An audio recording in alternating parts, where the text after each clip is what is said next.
तेरी कृपा बिना न हिले एक भी लेते श्वास तेरी कृपा से तनु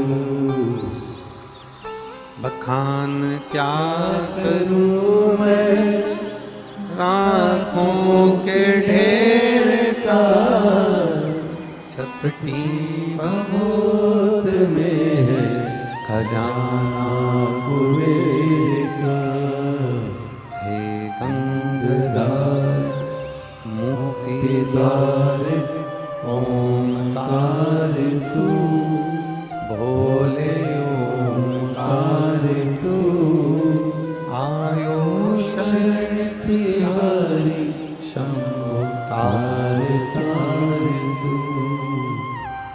84 लाख योनियों को काटने के बाद ये मानव का जो मिला है भगवान को धन्यवाद देते रहना। इतना अच्छा घर दिया, इतनी अच्छी सास दी, इतनी अच्छी ननंद दी, इतना अच्छा परिवार दिया। किसी भिखारी के घर में मुझे नहीं भेजा, जो मेरा पेट भर सकता है, 2 रोटी खिला सकता है, उसके साथ भेजा। अच्छा देखो ना तुम अच्छा देखोगे नहीं तो अच्छा मिलेगा कैसे? अपनी आयु बढ़ाने का कार्य करिए। अपनी उम्र कैसे बढ़े, अपनी आयु कैसे बढ़ाई जाए, वो तरीका ढूंढना है हमको। और उसका केवल एक तरीका है अपनी उम्र को बढ़ाने का, अपनी आयु को बढ़ाने का। एक तरीका शिव महापुराण की कथा कहती है, शंकर जी को जल चढ़ाओ तो धन भी बढ़ेगा और आयु भी बढ़ेगी, दोनों बढ़ रहे हैं। और दोनों बढ़ेंगे तो सुख का अनुभव हो, दोनों बढ़े। शिव कथा कह रहे हैं।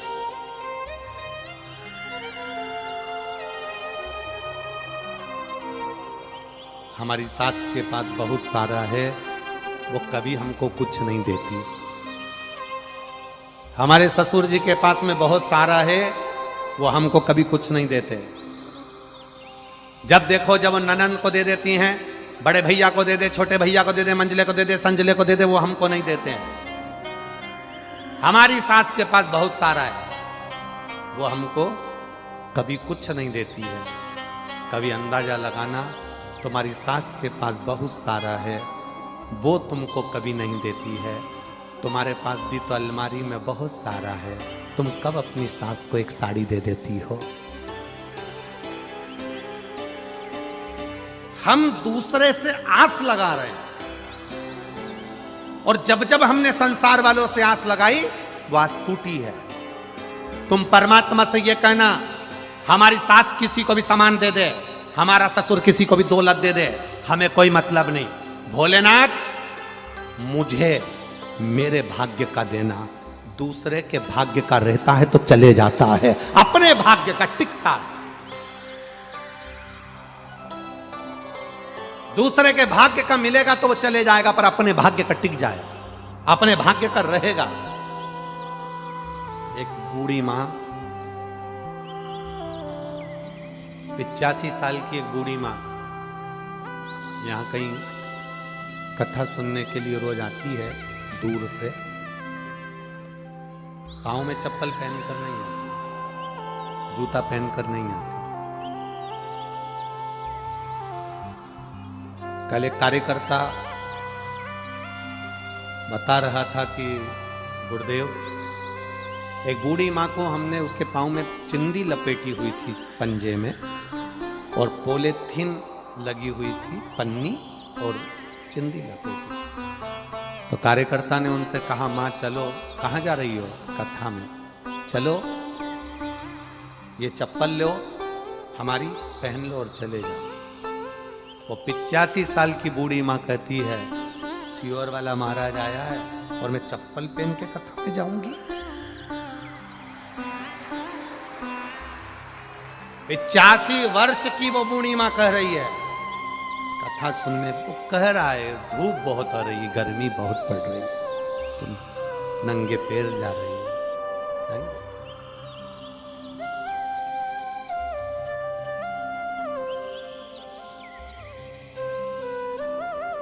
प्रदीप जी जायसवाल विधायक जी को मैं धन्यवाद देना चाहूँगा कि आपके क्षेत्र के जो लोग हैं वो बड़े धर्मात्मा हैं, बड़े कभी कभी हमारी भी आंख में आंसू आ जाते हैं आप लोगों का भाव देखकर। एक दो गांव की वीडियो किसी ने हमारे पास में भेजी, जिनके घर में कच्चे मकान हैं, घास के कबेलू के झोपड़े और घर के बाहर 4-4 ईंट लगाकर उस पे लोग रोटी बना रहे हैं और उनके साथ में कुछ लोग दाल बना रहे हैं, बेसन बना रहे हैं। हमको ऐसा लगा कि उनके घर में तो खुद भोजन इतना नहीं होगा, झोपड़ा ऐसा दिख रहा है और 5-5, 6-6 गांव की माताएं रोटी बनाकर, सब्जी बनाकर जिस गाड़ी से कथा सुनने आ रही हैं उसमें स्टील के डब्बों में भर भर कर लाकर यहाँ लोगों को खिला रहे हैं। पन्नियों में रोटियां भरकर और अचार लेकर आई और जहां बैठती थी वहीं 25 लोगों को 2-2 रोटी और अचार बांटती रही। देखकर आनंद की अनुभूति होती। और मेरा निवेदन है, जहां भी शिव महापुराण की कथा हो,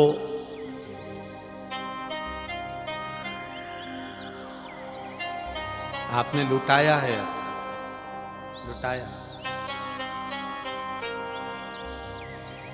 उस लुटाने का फल क्या होगा ये आप खुद अंदाजा लगाओगे। हम तो नहीं कह सकते, हमें मालूम भी नहीं, पर वो जब देता है तो छप्पर फाड़ कर देता है, छप्पर। जिसने लूटा, जिसने लुटाया उसके लिए मेरा भोलेनाथ छप्पर फाड़ कर देता है, और जिसने केवल लूटा है, नोचा है, चाहे आप हमारे यहां आए हो तब, चाहे कहीं कथा हो रही हो तब, किसी ने तुम्हें लूटा है। 1 रुपए की चीज को अगर 50 रुपए में, 100 रुपए में दिया है, लूटा है। जिसने लुटाया उसको मेरे बाबा ने छप्पर फाड़ कर दिया, कुबेर भंडारी ने, और जिसने लूटा उसको थप्पड़ मार कर लिया मेरे कुबेर भंडारी।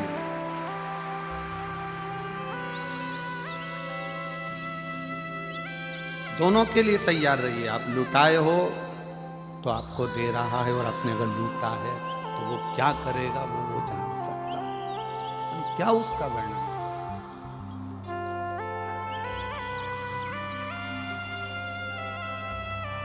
आपका भजन मूल, आपका दान धर्म संकीर्तन स्मरण पुण्य आपका। धन्य है मेरे छत्रपति संभाजी नगर के भक्त और आप सब आए हुए श्रोता भाई बहन। मैं आपके चरणों को नमन करता हूं, आपके विश्वास को नमन करता हूं। आय बढ़ाने के साथ आयु बढ़ाने का प्रयास करिएगा। आपकी उम्र कैसे बढ़े, कोई सत्कर्म कर देना, किसी भूखे को भोजन कराना, किसी प्यासे को पानी पिलाना, किसी बीमार की औषधि करा देना, ये आयु बढ़ाने का तरीका है, आपकी उम्र बढ़ा देता है। भूखे को भोजन कराओ, प्यासे को पानी पिलाओ। घर में बुजुर्ग माता पिता हैं, उनकी सेवा करो। प्रतिदिन अपने माता पिता के चरण दबाओ। अपने माता पिता को चरण भी नहीं दबा सकते तो प्रणाम करो।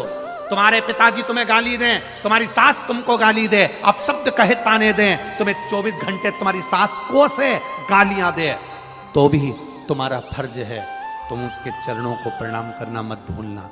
मुंह मत चलाना, पलट कर जवाब मत देना। एक दिन उसने जो गालियां दी है ना, वो गालियां भी तुम्हें फलना चालू हो जाएगी, तुम्हारा नुकसान नहीं होगा। देन दो ना उसको। शिव महापुराण की कथा कहती है, जिसको ज्यादा गाली दी जाती है, जिसको अपशब्द किए जाते हैं, जिसको ताने दिए जाते हैं, जिसको आड़ा टेढ़ा बोला जाता है, जिसकी निंदा होती है, उन्नति की सीढ़ी पर वही चढ़ पाता है। जिसके लिए अपशब्द कहे जाते हैं, ताने दिए जाते हैं, आड़ा टेढ़ा बोला जाता है, कहने वाला। दुकान पर बैठो, व्यापार करो, खूब दुकान चलाओ। सुबह 8 बजे से लेकर 10 बजे तक तुम दुकान खोल के बैठते हो, हमारी तरफ से छूट है तुमको 11 बजे तक खोलो, मना नहीं। तुम्हारा मन करे जब तक दुकान खोलो, बस इतना सा निवेदन है। दुकान पर एक दिन में अगर तुमने 1000 रुपए कमाए हैं तो 1000 में से 50 रुपए अपने ऊपर भी खर्च करना, अच्छा खाना और अच्छा पहनना, अपने ऊपर भी खर्च करना, अपनी भी खुशी स्माइल सामने रखना, अपने चेहरे की प्रसन्नता खत्म मत होने देना। 1000 रुपए कमाओ रोज, पर अपने ऊपर खर्च करो।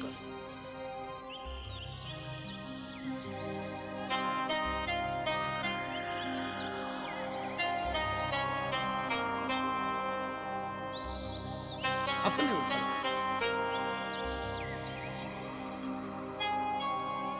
कभी कभी मन करे परिवार के साथ में गाड़ी में बैठकर किसी मंदिर चले गए। कभी मन करा परिवार के साथ कथा में चले गए। परिवार कभी मन करा वृद्धाश्रम पहुंच गए। कभी मन करा ज्यादा कमाई हो गई, आज बूढ़ी माँ के पास जाओ, अपने बूढ़े बाप के पास जाओ। इधर माँ बाप नहीं है, तुम्हारी पत्नी के माँ बाप हो तो उनके पास चले जाओ। तुम्हारी पत्नी के माँ बाप भी नहीं है, बड़े भाभी के अगर माँ बाप हो उनके यहाँ चले जाओ। उनके भी नहीं हो तो देवरानी के माँ बाप हो, उनके पास चले जाओ। एक साड़ी भले वो 5 रुपए की, 50 रुपए की, 100 रुपए की हो, बूढ़ों को एक बार जो अपने परिचित बूढ़े हैं उनको उड़ा कर आना। उनकी आंख से जो आंसू झलकेंगे ना, वो आशीर्वाद के झलकेंगे और तुम्हारे कल्याण करने के लिए। बूढ़ों, तुम्हारे माता पिता, तुम्हारे सास ससुर हैं, बुजुर्ग हैं, पहले उनका ध्यान दो। अगर मान लो उनको सब संतुष्टि है तो तुम्हारी पत्नी के अगर माँ बाप हैं और उनके भी सम्मान में तुम जाओ। हम ये नहीं कहेंगे कि उनका सम्मान, बुजुर्ग मतलब बुजुर्ग, माता पिता मतलब माता पिता, चाहे तुम्हारे पति के माता पिता हो, चाहे पत्नी के माता, चाहे तुम्हारे बड़े भाई के सास ससुर हो, चाहे तुम्हारे, आदर सबका होना चाहिए, सम्मान सबका होना चाहिए। दुआ, उसका आशीर्वाद, और ये दुआ ही हमारी आयु को बढ़ाएगी। मार्कंडे जी के साथ हुआ क्या था? उम्र थी मात्र छोटी सी, कुछ अवस्था में मरना था। नारद जी ने एक ही बात कही, जो मिल जाए उसके पांव पड़ ले, जो मिल जाए उसका आशीर्वाद ले ले। मार्कंडे जी ने पांव पड़ना प्रारंभ करा, सबके आशीर्वाद ले, सबके आशीर्वाद, आशीर्वाद लेते लेते लेते लेते लेते लेते आशीर्वाद लेते लेते तुरंत मार्कंडे जी नारद जी के पास पहुंच गए। नारद जी ने आशीर्वाद दे दिया, आयुष्मान भव। जैसे ही नारद जी ने आशीर्वाद दिया तो नारद जी से मार्कंडे जी ने कहा, आपने आशीर्वाद दे दिया, मैं तो मर जाऊंगा, इतनी वर्ष की आयु, 5-7 साल में मेरा प्राण छूट जाएगा, और तुम मुझे आयुष्मान होने का आशीर्वाद दे रहा। नारद जी मन में सोचे, मुझे मालूम नहीं था ना कि तेरी उम्र कितनी है, यहाँ लिखा भी तो नहीं रहता कि ये 25 साल जिएगा, 5 साल जिएगा। अब नारद जी ने मन में सोचा, अपने माथे पर आ गया ये तो आशीर्वाद मैंने दे दिया इसको आयुष्मान भव होने का, अब करूं तो करूं क्या। नारद जी ने कहा, इसको दूसरे के माथे पटक देता हूं, और नारद जी उसका हाथ पकड़ कर ले गए। सामने इंद्र दिखा, इंद्र को देखा तो नारद जी ने तुरंत इससे कहा, ए मार्कंडे, सामने वो आ रहा है ना, उसको प्रणाम कर ले। नारद जी बोलकर हट गए और इसने जाकर उसको प्रणाम कर लिया। इसको नहीं मालूम कि इंद्र है और इंद्र को नहीं मालूम कि मार्कंडे। जैसे ही उसने साष्टांग दंडवत करा, इंद्र ने आशीर्वाद दे दिया, आयुष्मान भव। इतने में नारद जी इंद्र के पास आ गए। आपको मालूम है कौन है ये? मार्कंडे। बहुत छोटी सी उम्र है, 5-7 साल में मर जाएगा। ओरे राम, इंद्र कहे मैंने तो आशीर्वाद दिया आयुष्मान भव होने का। नारद जी बोलने लगे तुम्हारा वचन अब झूठा जाएगा। इंद्र उस बच्चे का हाथ पकड़कर, अब तुम लेके जाओ इसको। इंद्र उस बच्चे का हाथ पकड़कर ले गए और बच्चे का हाथ पकड़कर लेकर इंद्र सीधे अपने सिंहासन पर बैठे तो उनकी पत्नी ने देखा आज इंद्र रो रहे थे। पत्नी ने पूछा तुम क्यों रो रहे हो? इंद्र ने कहा आज मैंने इस बच्चे को आशीर्वाद दे दिया आयुष्मान भव होने का, पर मुझे क्या मालूम था कि मर जाएगा, इसकी आयु कम है, तो क्या करा जाए? पत्नी ने कहा तुम चिंता मत करो, तुम्हारे साथ तो धोखा हुआ है, अपने सिर का बोझ दूसरी जगह दिया। इंद्र ने हाथ पकड़ा, ब्रह्मा जी के पास ले गए। ब्रह्मा जी और इंद्र ने कहा वो सामने बाबा बैठे ना दाढ़ी वाले, उनको दंडवत कर दिया। और जाकर मार्कंडे ने जो दंडवत करा, ब्रह्मा जी ने कह दिया आयुष्मान भव। अब जो ब्रह्मा जी ने कहा आयुष्मान भव, इंद्र ने आकर कह दिया आप पहचानते हो इसको? नहीं, मार्कंडे कम उम्र है, तुमने लेखनी में लिखा है, अपनी कलम से लिखा है, इतने साल में मर जाएगा और तुमने आशीर्वाद दे दिया आयुष्मान भव होने का। अब तुम्हारी लेखनी गलत, तुम गलत। ब्रह्मा जी ने मन में सोच अब करूं तो करूं क्या? इंद्र इनको ब्रह्मा जी के पास छोड़ के चले। ब्रह्मा जी सोचे अब इसको लेकर कहां जाऊं मैं, अपने माथे का बोझ किसको दूं? ब्रह्मा जी उसको लेकर भगवान विष्णु के पास पहुंच। भगवान नारायण आराम से सोए हुए थे, लक्ष्मी जी चरण दबा रही थी। इसने मार्कंडे जी को कह दिया जाओ वहां पर जाकर प्रणाम कर लो। मार्कंडे जी ने जो दंडवत करी, हार हार जो दंडवत करी, भगवान विष्णु के नेत्र खुल गए। नेत्र खुले देखा एक छोटा सा बच्चा मेरे सामने दंडवत करा है। भगवान विष्णु ने कहा आयुष्मान भव। लक्ष्मी जी नारायण को देख रही हैं। नारायण पूछ रहे लक्ष्मी तू मुझे इतनी घूर घूर के क्यों देख रही है? लक्ष्मी जी बोली ये वो मार्कंडे है जिसको इतनी कम उम्र में मरना है, 5-7 वर्ष की आयु में इसको जाना है, और तुमने आशीर्वाद दे दिया आयुष्मान भव होने का। भगवान विष्णु बोले लक्ष्मी तू पहले नहीं बोल सकती थी? लक्ष्मी बोली मैं पांव दबाते दबाते चिमटा भी खोड़ा, तुमने ध्यान ही नहीं दिया। अब क्या होगा? भगवान ब्रह्मा जी छोड़कर विष्णु जी के पास चले गए और विष्णु जी अब उसको लेकर सीधे देवाधिदेव महादेव के पास चले गए। शंकर पार्वती शाम के समय घूम रहे थे और भगवान नारायण ने कहा जाओ उनको प्रणाम कर लो। जो दंडवत करी, दंडवत करते से भोलेनाथ ने कह दिया आयुष्मान भव चिरंजीवी भव। कालों का काल जब महाकाल आशीर्वाद देता है, काल की भी हिम्मत नहीं जो महाकाल के सामने खड़ा हो जाए। काल की भी हिम्मत नहीं जो महाकाल के सामने खड़ा हो जाए। बस आए यमराज बंदी बनाने, सामर्थ्यता नहीं थी क्योंकि शंकर सामने खड़े हुए थे। जिसको एक लोटा जल चढ़ाते हो ना, तुम्हारी दुख की घड़ी में सामने खड़ा मिलता है। हॉस्पिटल में दवाई देने वाले मिलेंगे, हॉस्पिटल में तुम्हारे हॉस्पिटल का बिल देने वाले मिलेंगे, हॉस्पिटल में डॉक्टर नर्स सिस्टर मशीनें दवाई भोजन सब मिलेंगे, पर हॉस्पिटल में उम्र देने वाला केवल एक होगा। तुम्हारा चढ़ाया गया एक लोटा जल तुम्हारी उम्र बढ़ा रहा हो। एक पत्र आया है, इस पत्र में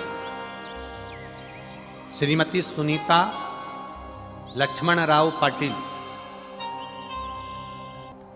नादरपुरकर, छत्रपति संभाजी नगर, महाराष्ट्र। एरिया का नाम सही बोला ना?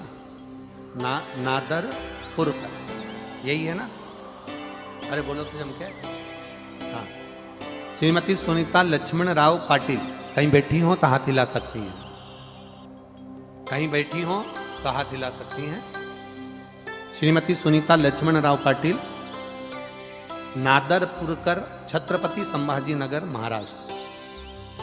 गुरुदेव, भोले बाबा की लीला का मैं क्या वर्णन करूं। हमारी शादी को 23 साल हो गए थे गुरुदेव। कितने साल? जम के बोलो जरा। 23 वर्ष। हमारी शादी को 23 साल हो गए गुरुदेव, मगर कोई संतान प्राप्ति नहीं हुई थी। 23 साल शादी के हो गए पर कोई संतान की प्राप्ति नहीं हुई गुरुदेव। हमारी शादी को 23 साल हुए मगर कोई संतान प्राप्ति नहीं हुई थी। टीवी पर आपकी कथा सुनते हैं और एक लोटा जल भोले बाबा को चढ़ाते हैं। उसके साथ मैंने पशुपतिनाथ का तीसरा व्रत किया। जिस दिन आप संभाजी नगर में आए उसी दिन हमारे घर में बाबा की कृपा से 23 साल बाद संतान की प्राप्ति हुई। ये शिव कृपा। 23 वर्ष के बाद।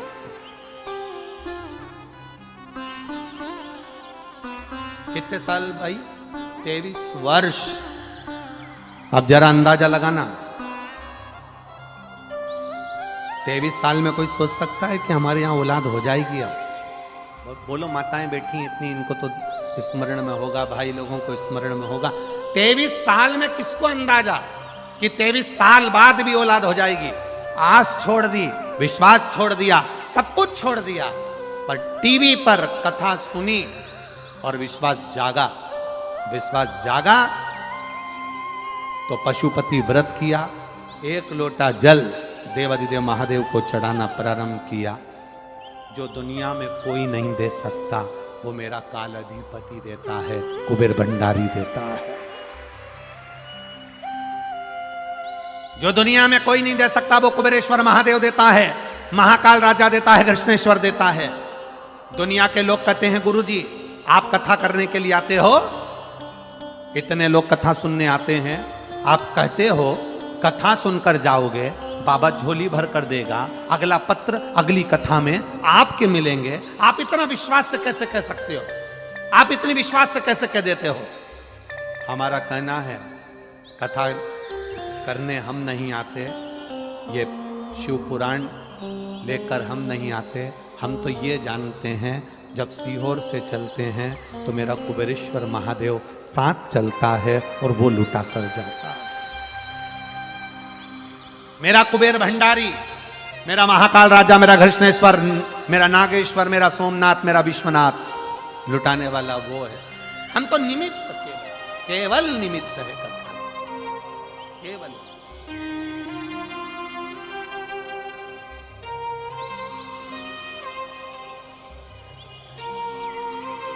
केवल एक निमित्त था। आपका विश्वास, आपका भरोसा आपको परमात्मा के करीब लेकर जाए। करीब मंथन किया गया और उस मंथन में विष निकला। उस विष को देवताओं ने भगवान महादेव को दिया और महादेव ने वो विष पिया। नीलकंठ धारी कर मंथन में विष निकला। होगा जब परिवार में मंथन होता है ना, परिवार में जब मंथन होता है, जब परिवार में कुछ खींचा खाची होती है, सबसे ज्यादा विष घर के बड़ों को पीना पड़ता है। जैसे महादेव ने विष पिया था, वैसे घर का जो बड़ा होता है विष उसको पीना पड़ता है। मंथन। जब परिवार में खींचातानी हो, परिवार में कहीं ना कहीं तानाकसी होती है, घर का जो बड़ा होता है, घर का जो बुजुर्ग होता है, घर का जो बयो होता है, बस सबसे ज्यादा सुनना उसी को पड़ता है। आप घर के बड़े हो, आपको सुनना पड़ेगा।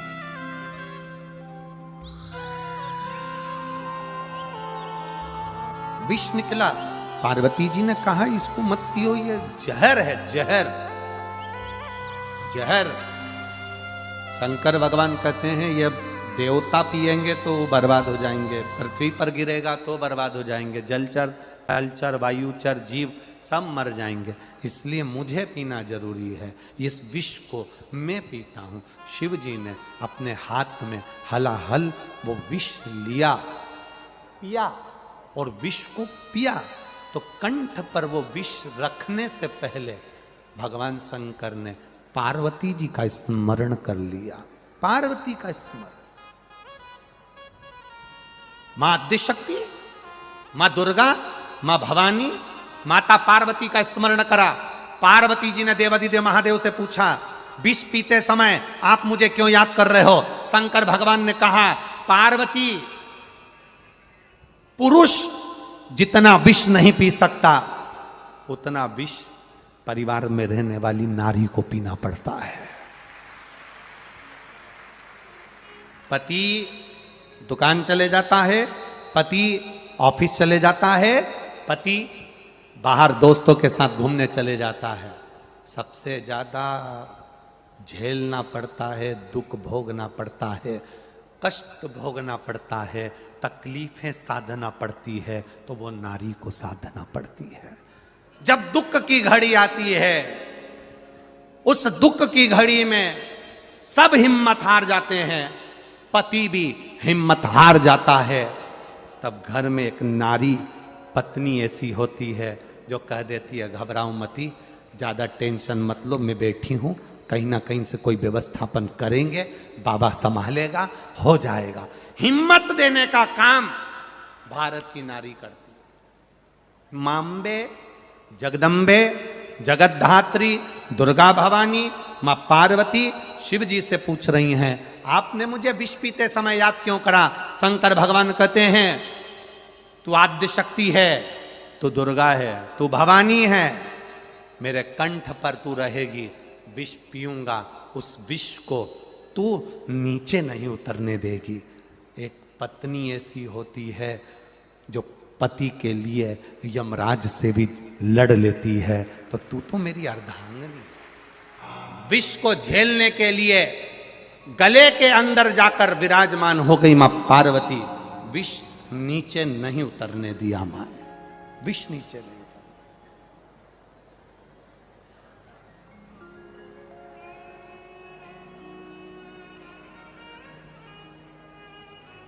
और मां होती है। नीलकंठधारी भगवान शिव कहला है। नीलकंठ, नीलकंठ सहज नहीं है शिव महाराज। भाव हृदय से, दिल से जो उसको पुकारता है, मेरा शिव अकेला नहीं, मेरे महादेव जहां जहां रहे हैं उनके साथ में आद्य शक्ति भी रही है, इसलिए शिव शक्ति दोनों का वर हमको प्राप्त होता है। शिव शक्ति दोनों का आशीर्वाद हमको प्राप्त हो। शिव और शक्ति दो।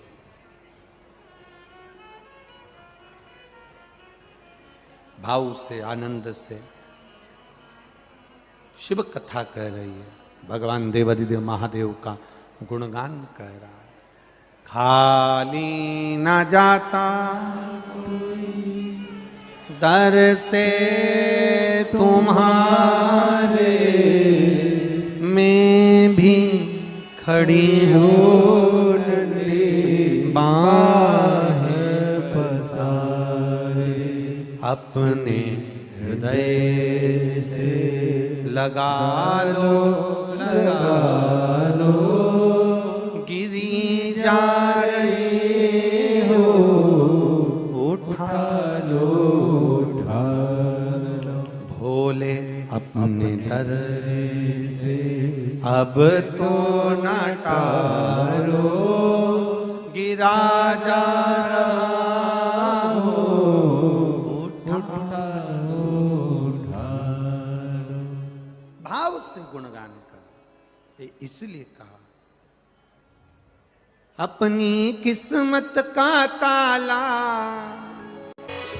अपनी किस्मत का ताला तुम खोलते चलो, ताला तुम खोलते चलो, श्री शिवाय नमस्तुभ्यं तुम बोलते चलो। श्री शिवाय नमस्तुभ्यं तुम बोलते चलो। अपनी किस्मत का ताला हो, अपनी किस्मत का ताला हो,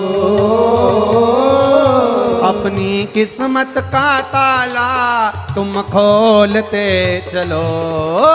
श्री शिवाय नमस्तुभ्यं तुम बोलते चलो। ओ श्री शिवाय नमस्तुभ्यं तुम बोलते चलो। श्री शिवाय नमस्तुभ्यं, श्री शिवाय शिवाय नमस्तुभ्यं, श्री शिवाय नमस्तुभ्यं, श्री शिवाय नमस्तुभ्यं, श्री शिवाय नमस्तुभ्यं, श्री शिवाय नमस्तुभ्यं। शिवाय नमस्तुभ्यं।